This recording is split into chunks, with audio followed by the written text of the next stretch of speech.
Salut, salut! En plus de votre petite classe d'Eldoa, je tenais à vous faire une introduction sur cette approche afin de gagner du temps dans mon 45 minutes puis que je n'aie pas à vous expliquer tout ça. Fait que finalement, vous avez plus de vidéos que prévu dans ce que vous avez acheté pour le programme découverte.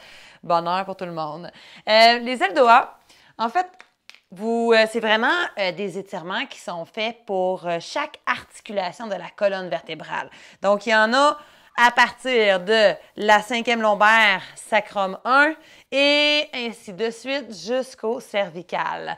Moi, actuellement, je connais toutes celles de la colonne vertébrale, tous les étirements pour chaque articulation de la colonne vertébrale.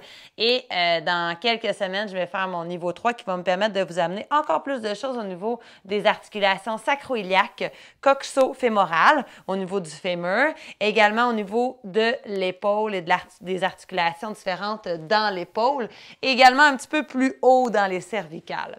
Donc, dans la classe que vous allez vivre dans le programme découverte, je vous fais explorer chaque niveau de vertèbre. Donc, on va faire un étirement lombaire, un étirement thoracique et un étirement cervical.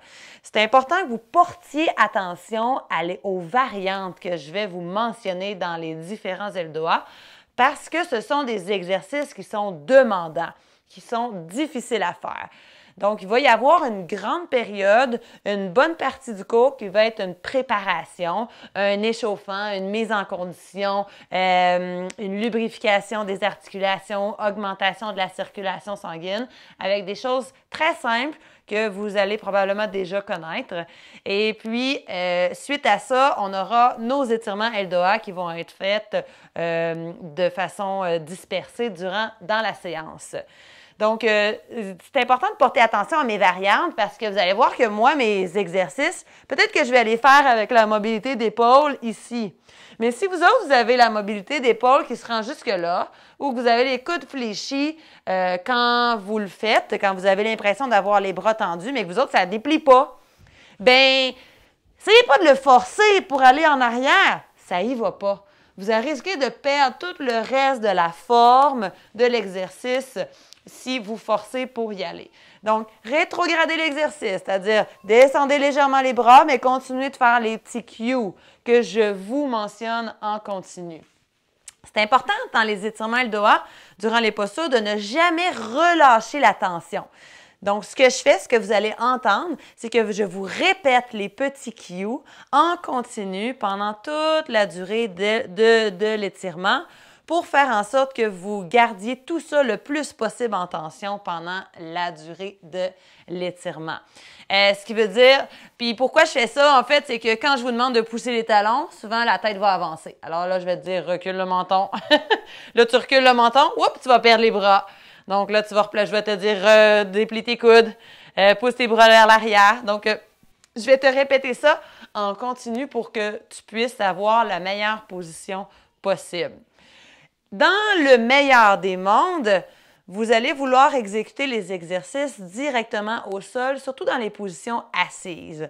Par contre, si ça vous occasionne une augmentation de la tension dans votre dos, dans vos cuisses et tout ça, vous faites ce que vous pouvez pour être droit le plus possible. Mais si vous êtes incapable d'être plus droit que ça, bien, pour le moment, c'est votre maximum. Puis, acceptez-le comme ça. En ayant les fesses à terre, on va essayer de le faire comme ça ensemble. Et si jamais vous voyez qu'il y a une augmentation de la tension pendant les jours qui suivent, lâchez-moi un petit coup de fil, puis on pourra s'en jaser. Donc, les étirements Eldoa, globalement, peut-être que je vais me répéter si vous avez écouté le live Facebook que j'ai fait il y a quelques semaines. Par contre, je préfère me répéter, comme ça, je vais être sûre que ce soit entré dans votre cerveau, dans votre système. Donc, c'est une approche qui est issue de l'ostéopathie et puis qui signifie en fait qu'il y a comme philosophie que le corps est un tout et que c'est une unité fonctionnelle. Donc, on va avoir à mettre en tension dans tous les axes de votre corps par différents mouvements pour que la chaîne de fascia soit complètement sollicitée d'un début à l'autre. C'est ça qui fait que vous allez avoir des bénéfices dans la portion articulaire précise qu'on vise. c'est le fait de mettre la chaîne de fascia en tension complètement pour que ça puisse venir occasionner un relâchement.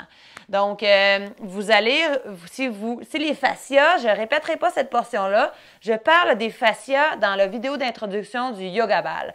Allez voir ça si vous ne l'avez pas vu encore. Je vous partage mon écran pour vous illustrer qu'est-ce que sont les fascias.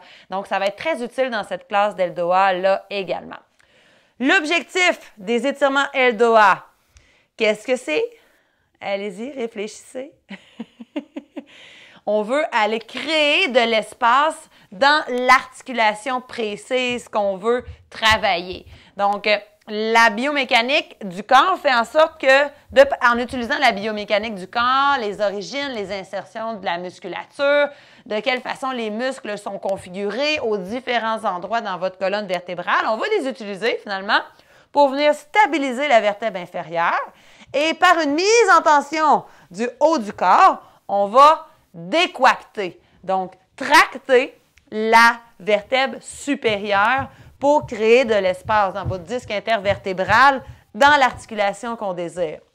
Ce qui signifie augmentation de la circulation sanguine, augmentation de la capacité de bouger, mobiliser tes vertèbres dans différents axes, ta colonne vertébrale dans différents axes, ce qui signifie aussi hydratation plus facilitante parce que c'est moins écrasé l'un sur l'autre, il y a moins de compression, diminution de la compression sur les vertèbres, donc diminution de la charge, diminution des risques de possibilité d'hernie discale. En passant, si vous avez des hernies discales, ça peut être une excellente pratique pour vous tant que c'est fait dans le respect de vos limites. Donc, Eldoa, en fait, un grand tour que j'ai fait pour vous dire finalement qu'est-ce que sont les Eldoa. C'est une abréviation.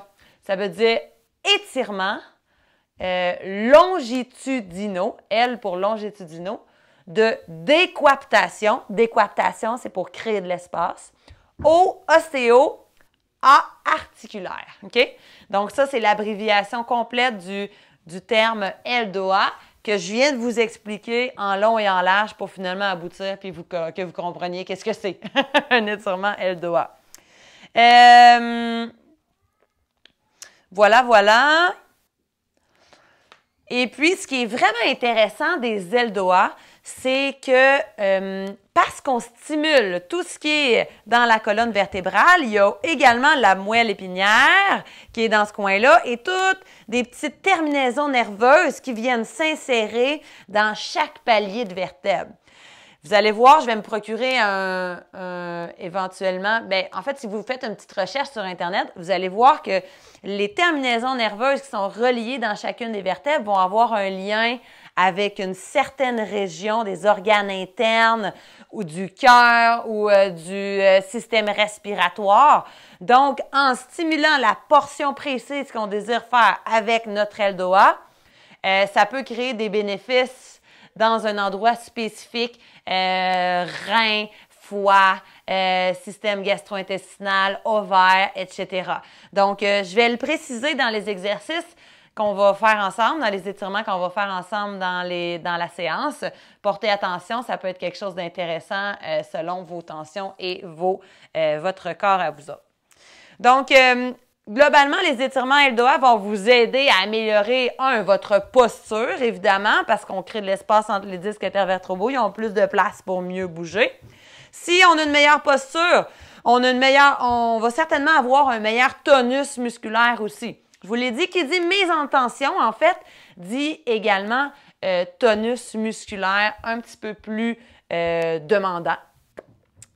Donc, c'est pas nécessairement facile, c'est pas passif comme position. Par contre, ça dure 1 minute. Donc, en général, on est tous capables d'avoir une petite endurance de plus ou moins 1 minute dans nos étirements. C'est là que ça devient accessible, ces postures-là. Vous allez également améliorer votre mécanique articulaire, la conscience que vous avez de bouger dans tous les axes. Si vous améliorez la conscience à bouger dans tous les axes, vous avez beaucoup plus accès à votre musculature parce que vous êtes capable de comprendre que quand vous faites une flexion latérale, les obliques s'activent. Peut-être qu'avant, je pensais que je faisais une flexion latérale parce que je n'avais pas la mobilité pour y aller. Alors, je faisais ça comme ça. Là, Véro a dit que ça l'engage les obliques. Non, je comprends pas. OK, je suis pas sûre. Ah! Là, j'ai compris ce qu'elle voulait dire parce que je suis capable de faire ma flexion latérale. C'est dans ce sens-là que je veux dire. Et puis, bien, si vous améliorez votre conscience corporelle, évidemment, vous allez améliorer votre sentiment de bien-être et de confort dans votre corps et avec tous les mouvements du quotidien qu'on fait qui font qu'on veut retrouver de bien puis être capable de faire tout ce qu'on veut comme on peut quand on veut. Isn't it beautiful? OK? Donc, c'est pas mal ça que j'avais à vous dire pour les ailes d'OA. Et puis, je vous encourage à être assidus dans vos postures d'ailes d'OA. Choisissez-en une et essayez de la répéter pendant 5 jours de votre semaine. OK? 5 jours de votre semaine pendant 2-3 semaines. Essayez de trouver celle qui vous fait, qui semble le plus difficile, celle que vous pensez que vous avez besoin. Et puis, répétez-la. Comme ça, vous allez voir si cette aile d'OA-là vous peut aider à améliorer ce que vous avez besoin d'améliorer finalement. OK? Parce que c'est comme ça que les ailes d'OA, c'est en étant régulier, en étant assidu dans vos entraînements que vous allez avoir des bénéfices. Faites-les après votre jardinage, après votre randonnée en vélo, après votre cours de pilates, après votre séance de piscine, OK? Trouvez-vous un moment où est-ce que vous êtes actif le plus possible et faites-le comme retour au calme à la fin de votre activité physique. C'est important que le corps soit réchauffé, échauffé pour faire ce genre d'exercice-là parce que justement, on a besoin d'être capable de faire une mise en charge puis d'avoir une bonne mobilité dans nos exercices. Donc, voilà, c'est ce qui est pas mal ce que j'avais à vous dire. Et je voulais être sûre de n'avoir rien oublié, fait que j'ai regardé ma petite feuille. Si vous avez des questions, vous savez où me trouver. Je vous souhaite une belle séance. Gênez-vous pas pour la répéter parce que la répétition va faire en sorte que ça va créer des liens encore plus dans votre corps et votre esprit. Bonne séance, amusez-vous bien!